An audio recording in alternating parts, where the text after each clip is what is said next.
Señor, buenos días. Gracias por la bendición de tu guía, de tu cuidado, de tu amor, de tu provisión.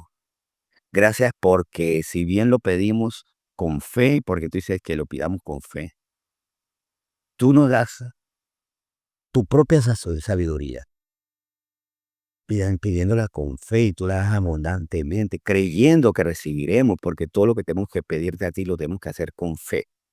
Claro, con una fe que está basada en que sabemos quién eres tú y sabemos también qué pedirte a ti. Porque ya no pedimos pecados porque tú no vas a dar pecados, tú no vas a proveernos de pecados. Entonces, amando tu santidad y amando a los santos, vamos a pedir con confianza para que sea una oración que sea conforme a tu voluntad y con ser conforme a tu voluntad, tú la oyes con atención y le das respuesta. Tú también oyes las oraciones que son impropias, las improcedentes, las que tú le tienes un no por respuesta.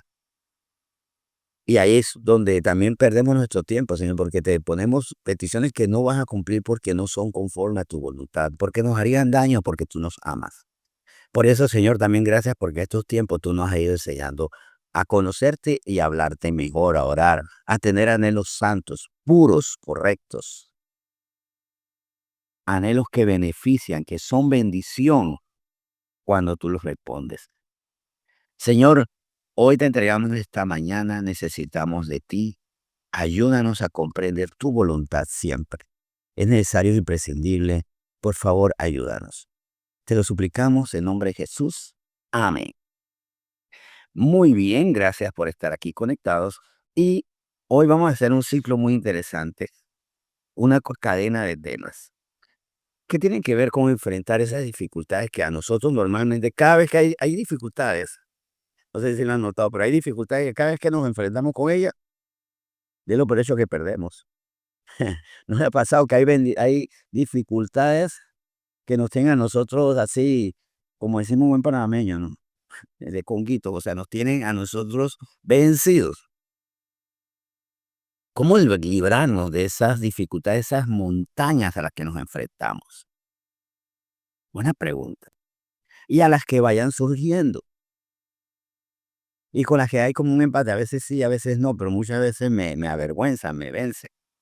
Bueno, primero que todo, esto es fundamental. Debemos convertir las dificultades en norma de vida, no en una experiencia súbita. ¿Qué pasó aquí? Debemos estar conscientes que vamos a estar viviendo situaciones continuamente difíciles de llevar, que no son agradables.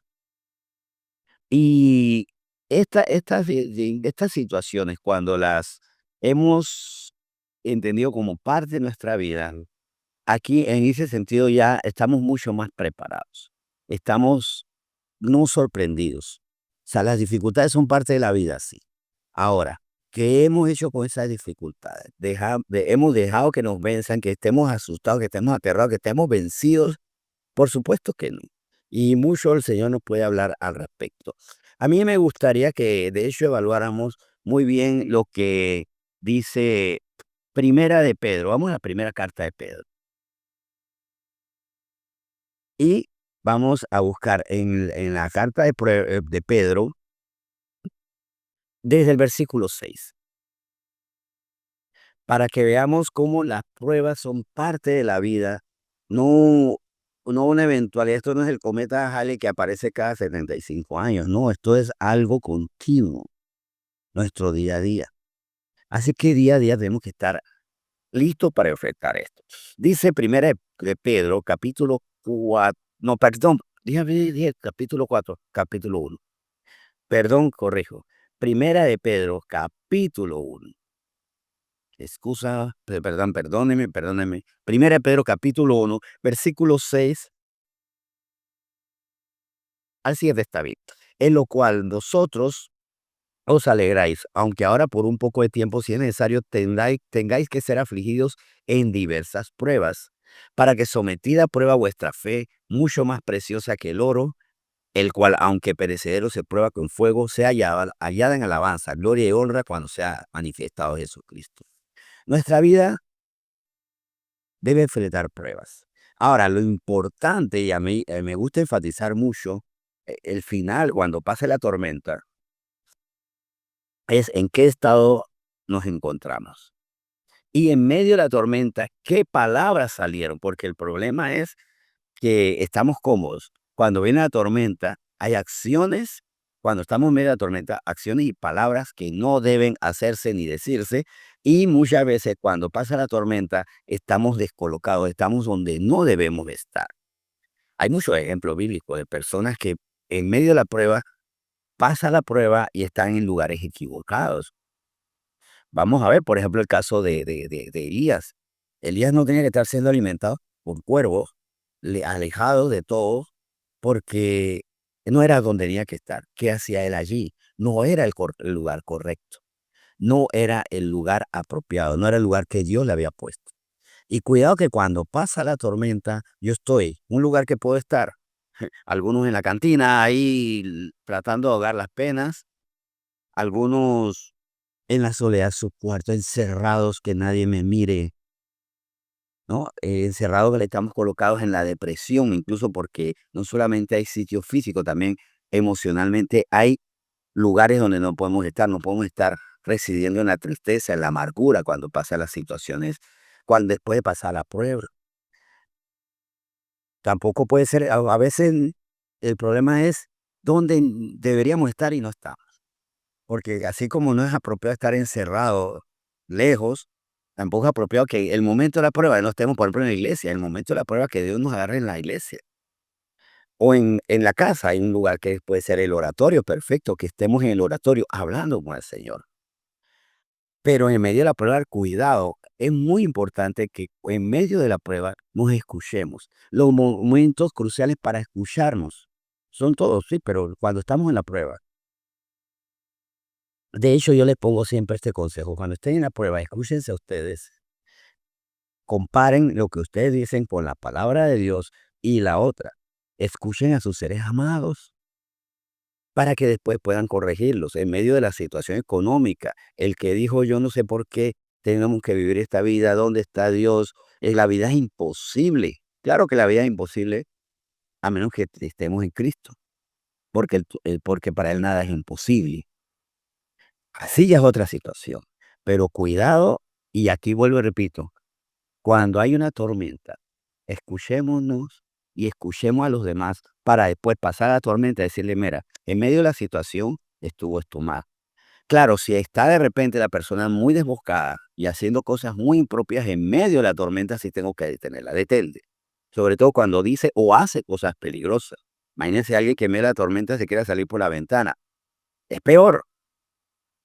Por supuesto, es más grave, tengo que controlar. Por eso es que la prueba me tiene que conectar con lo que estoy viviendo y con lo que están viviendo los demás y ponerlo frente a la palabra de Dios. ¿Qué debemos hacer en medio de esta prueba? Alabar. Sí, mire lo que aquí dice, se dice 1 Pedro 4:7, sea hallada en alabanza, gloria y honra cuando sea manifestado Jesucristo. O sea, nuestra fe será probada, pero que esa fe nos haga que esa fe sea allá en alabanza, gloria y honra.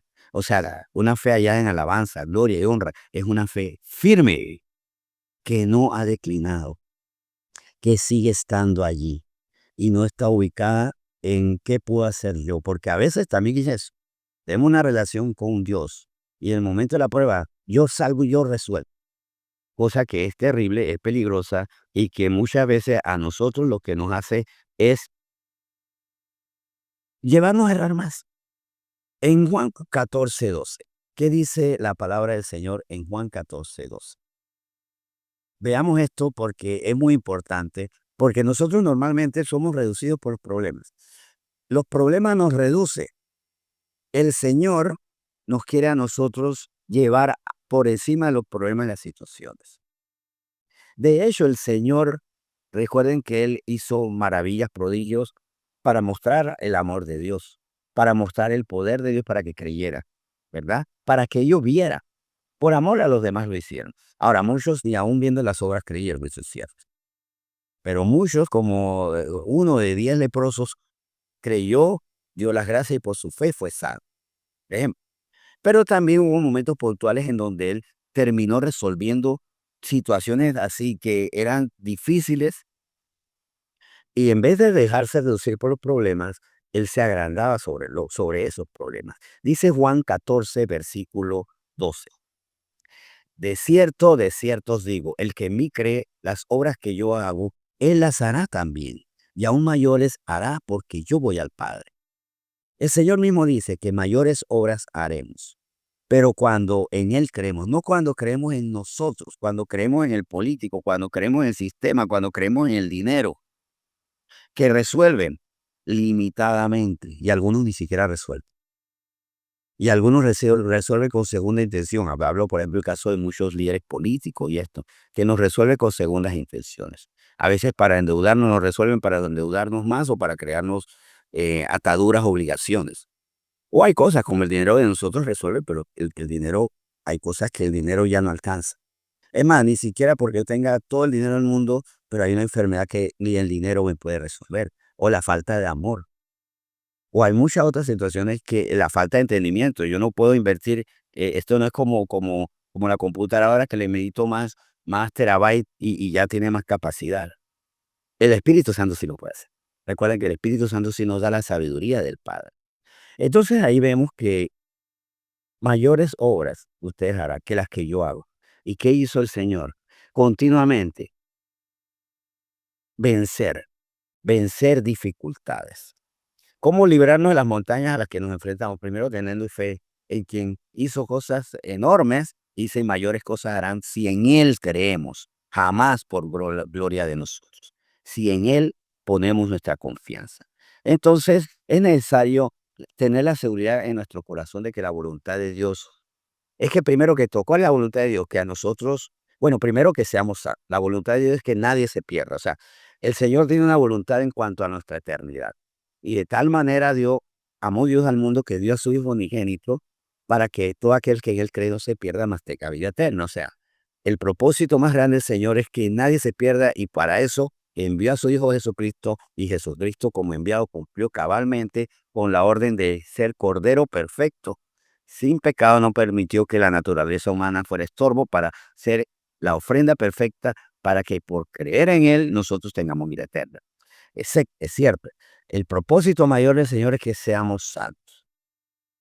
De hecho, por eso también enfatizo que la iglesia también debe tener como el principal motor, el principal objetivo, la salvación. La salvación de sus miembros, sí, pero la salvación de otros. Cuando nosotros como iglesia tenemos como primer objetivo, como más fundamental, la eternidad, porque alguien dice, ¿por qué la eternidad debe ser lo más importante? Porque es eternidad. Oye, porque es librar de condenación eterna. Pero también en esta vida, antes de la eternidad, ¿cuál es el propósito del Señor? Que seamos prosperados. Recordemos que eso es lo que Él enseñó en tercera de Juan capítulo 2, ¿verdad? Yo creo que un versículo digno de que tengamos por memoria, donde en la tercera carta de Juan capítulo, versículo 2, recuerden un solo capítulo, tercera de Juan, que el versículo dijo, amado Dios, yo deseo que seas prosperado en todas las cosas y que tengas salud, así como prospera tu alma. El Señor quiere que prosperemos en todas las cosas. El Señor quiere que tengamos salud y que prosperemos en el alma. Y para que el alma sea próspera hay que quitar todo lo que empobrece. Eso sí, siempre lo que empobrece. Y la duda, lo que todos nos empobrece. La duda es un agujero ahí donde se van las promesas, la confianza en las promesas, donde se va la paz. O sea, eso es un agujero ahí en la balsa y comienza a hundirse la vida de la persona porque la falta de fe, el miedo, la desconfianza hace que se escape lo que Dios nos da, su palabra a la que nosotros abrazamos por fe. Así que, primero que todo recordemos, el Señor quiere que seamos vencidos por las dificultades, no. Él quiere que seamos prosperados en todas las cosas y que tengamos salud así como prospera nuestra alma. Ahora, esa promesa implica un mandamiento. Y aquí es donde estos temas pueden ser mal interpretados. O saben que a veces es mal interpretada. el uso de las Biblias de promesas. Ojo, no estoy diciendo que las Biblias que son por Biblia de promesas, o sea, entender una Biblia normal que enfatiza, ponen otro color con resaltado, las promesas sean herejías. No. El problema es que muchas veces no consideramos que las promesas tienen mandato. ¿Qué yo hago para que prospere mi corazón? La prosperidad de mi corazón implica un trabajo. ¿Se acuerdan lo que acabamos de ver de 3 de Juan capítulo 2? Él desea que seamos prosperados en todas las cosas. Él puede darnos prosperidad en todas las cosas, que tengamos salud, Él puede librarnos de enfermedad, pero también que así como prospere nuestra alma. Y ahí nosotros tenemos responsabilidad. De hecho, en las 3 partes, prosperar en todas las cosas, hay una responsabilidad de nosotros. Tener salud, hay una responsabilidad de nosotros. En prosperar en todas las cosas es que seamos sabios. El Señor nos prospera, por ejemplo, económicamente, que no por eso seamos despilfarradores. El Señor nos prospera a nosotros con influencia y que no nos volvamos abusivos, como muchas personas que cuando tienen poder abusan de los demás. Yo tengo fama y no por eso voy a abusar de la fama para que todo el mundo me tenga que consentir porque mímeme, soy famoso. Y la salud también hay una responsabilidad de mi parte. ¿Cuál es la responsabilidad? El Señor me da salud y yo la cuido. Es más, después de este ciclo que va a durar varios días, hay un tema muy bonito y es cuidar el cuerpo. Cuidar, o sea, y no es que va a ser una clínica dietética o clínica de la piel o clínica, o sea, no es que va a ser de ese aspecto nutricional y demás, pero sí el mandato, ¿cuántas veces el Señor nos llama a cuidar nuestro cuerpo? Tenemos que cuidarlo. Yo te doy salud, cuida esa salud y prospera tu alma. ¿Cómo el Señor prospera nuestra alma? Nos da su palabra que va reemplazando todos los pobres pensamientos que tenemos y nos da su espíritu que nos capacita para poder comprender su palabra y vivirla, porque hay palabras que son muy desafiantes a nuestra vieja naturaleza, como aquel que es rencoroso y que no puede perdonar, pero teniendo un corazón nuevo, un espíritu nuevo, alcanza la capacidad por medio de ese nuevo nacimiento de perdonar por ella. Entonces, en ese sentido, pues, tenemos que tener mucho cuidado, porque cuando leemos las promesas nos apropiamos de lo que Dios hace, pero no de lo que nos toca. ¿Qué nos toca con respecto a lo que el Señor nos da? No seamos como Salomón, que fue bendecido con muchas riquezas y esas riquezas las utilizó incluso para hacer lugares altos y hacer imágenes de demonios. La utilizó para engrandecerse él mismo. La utilizó para su vanidad, para hacerse fuentes, jardines y demás. Cuidado. Esa es nuestra responsabilidad. Así que usted que está pidiendo bendición, dígale, Señor, bendíceme esto y dame el corazón apropiado, porque a mí me toca cuidar la bendición. Volviendo al tema este como montañas, las montañas suelen ser problemas y situaciones como las enfermedades, la escasez económica, las pérdidas familiares, sí. Esas son parte de nuestra experiencia humana. Mientras que estemos en una tierra con una naturaleza caída, va a haber enfermedades. Va a haber escasez económica. Recuerden que la escasez económica a veces no es, a veces es responsabilidad de nosotros porque invertimos mal, pero a veces también es fruto de un país que está en una situación difícil. Panamá está en una situación muy difícil, mucho desempleo. Y todos los que están, sobre todo los que tenemos más personas en casa y adultos, no todos los que están desempleados porque quieren, sino porque no les toca. ¿Ves? Ante eso, ¿qué debemos hacer? Anteponer nuestras limitaciones humanas, poner delante nuestras experiencias humanas, nuestras limitaciones como personas o el poder de Dios. ¿Qué estamos poniendo en primer lugar? Recuerden que en ese sentido vamos a Juan 16. Les invito a que vayamos a Juan capítulo 16, donde el Señor nos dice en el versículo 33. Atención, Juan capítulo 16, versículo 33. Dice de esta manera: estas cosas os he hablado para que en mí tengáis paz. En el mundo tendréis aflicción, pero confiad, yo he vencido al mundo. El Señor lo dice y nunca mintió y nunca miente. Encarnado nunca mintió, estando a la diestra del Padre no miente. Ni el Padre, ni el Hijo, ni el Espíritu Santo nos mienten jamás. Y Él dijo, en el mundo tendréis aflicción. Sí, van a tener problemas. Ni siquiera por causa de ustedes necesariamente. Hay situaciones que están por encima de ustedes porque están en el mundo. Ante eso, el Señor te dice, pero confiad. Sí, el pero es, hay algo malo, pero hay algo bueno. En este caso aplica así. El mundo tendrá aflicción, pero confiad. Yo he vencido al mundo. Así que más bien acerquémonos a quien ha vencido. Confiemos en quien ha vencido y pidamos al Señor cómo tú hiciste para vencer. Y vamos a ver en las siguientes sesiones, en los siguientes días del desarrollo de este tema, cómo yo voy a vencer. Cómo vencer, no simplemente invocando el poder del Señor sin yo hacer nada. ¿Cómo yo voy a vencer? Eso va a quedar pendiente para las próximas ocasiones donde nos vamos a ver aquí. Tal vez muchos ya la saben, tal vez muchos la han puesto en práctica. Tal vez tenemos un conocimiento bastante completo, entonces vamos a repetir, a confirmar, precisamente confirmar, pero tal vez tenemos o el desconocimiento total de cómo vencer o parcial, o sea, conocemos algunas cosas y con estas mañanas vamos a completar el principio de por qué entonces el Señor nos lleva a nosotros y cómo podemos vencer. Mientras tanto, que nos quede como tarea hoy. En el mundo tenemos aflicción y aflicción que se multiplica. Siempre tenemos que enfrentar situaciones. Sí. Pero el Señor dice, yo he vencido al mundo. Depende de mí. Deja de depender de ti mismo. Deja de decir yo puedo. Deja de decir déjeme yo resuelvo, ustedes no. Y cuidado que implícitamente estamos haciendo esto al Señor. No le decimos, al Señor tal vez no le decimos, Señor, no te preocupes, yo resuelvo. Pero con nuestra actitud sí.